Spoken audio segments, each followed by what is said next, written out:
कर्मचारी भविष्य निधि संगठन यानी ईपीएफओ ने अपने मेंबर्स के लिए उमंग मोबाइल ऐप के जरिए यूनिवर्सल अकाउंट नंबर यानी यूएएन एक्टिवेट करना अनिवार्य कर दिया है। इसकी शुरुआत 7 अगस्त से होने जा रही है। ईपीएफओ ने साफ कहा है कि अब सिर्फ आधार फेस ऑथेंटिफिकेशन के जरिए उमंग ऐप से ही यूएएन एक्टिव किया जा सकता है और ऐसा न करने वाले सदस्यों के लिए सेवाएं बंद की जा सकती हैं। ईपीएफओ ने अपने नियमों में बड़ा बदलाव किया है। बीते 30 जुलाई को एक सर्कुलर जारी करते हुए इसे लेकर अपडेट दिया था। इसके मुताबिक अब मेंबर्स के लिए आधार बेस्ड फेस ऑथेंटिफिकेशन के जरिए अपना यूएएन जनरेट करना अनिवार्य है। हालांकि कुछ खास मामलों में एम्प्लॉयर द्वारा यूनिवर्सल अकाउंट नंबर जनरेट करने का पुराना तरीका भी मान्य रहेगा। वहीं अन्य सभी नए यूएएन आधार फेस ऑथेंटिफिकेशन तकनीक से ही जनरेट किए जाएंगे। इसके लिए पूरा प्रोसेस उमंग ऐप के जरिए ही होगा और एम्प्लॉयर से संपर्क की जरूरत नहीं होगी। ईपीएफओ के नए नियम का सबसे बड़ा फायदा ये है कि कर्मचारी अब खुद ही यूएएन जनरेट और एक्टिवेट कर सकेंगे। इसके लिए उन्हें सिर्फ अपने मोबाइल के प्ले स्टोर से जाकर उमंग ऐप और आधार फेस आरडी ऐप डाउनलोड करना होगा।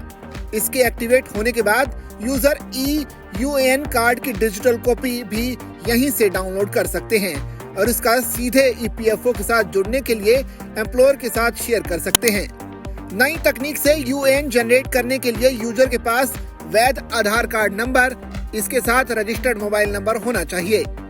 इसके लिए चेहरे की स्कैनिंग के लिए आधार फेस आरडी ऐप भी अनिवार्य है। अब आपको पूरा प्रोसेस बता देते हैं कि कैसे आप आधार फेस आरडी ऐप के जरिए यूएएन जनरेट कर सकते हैं। एक बार जब आप तैयार हो जाएं तो ये प्रक्रिया आपके फोन का उपयोग करके कुछ ही मिनटों में पूरी की जा सकती है।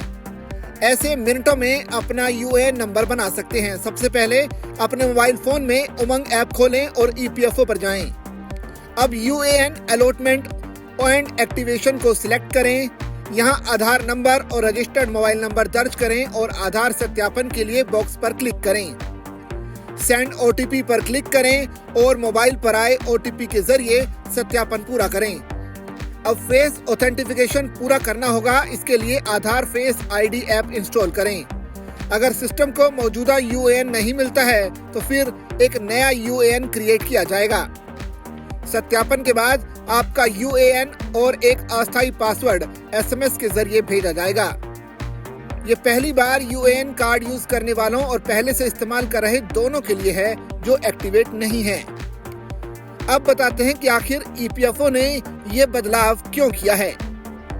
तो नया तरीका फेस ऑथेंटिफिकेशन टेक्नोलॉजी का इस्तेमाल करता है, जिससे यूएएन एक्टिवेशन की प्रक्रिया पहले से सरल और ज्यादा सुरक्षित हो जाती है, क्योंकि इसमें यूजर की पूरी जानकारी सीधे आधार डेटाबेस से आती है और मैन्युअली पर्सनल डिटेल डालने की जरूरत खत्म हो जाती है। अब तक तमाम कर्मचारी अपने यूएएन सेटअप और इसके एक्टिवेशन के लिए सीधा एम्प्लॉयर पर ही निर्भर रहे हैं। इससे देरी, गलत जानकारियों और ईपीएफओ बेनिफिट्स तक मेंबर्स की पहुंच में कमी जैसी परेशानियां देखने को मिलती थी।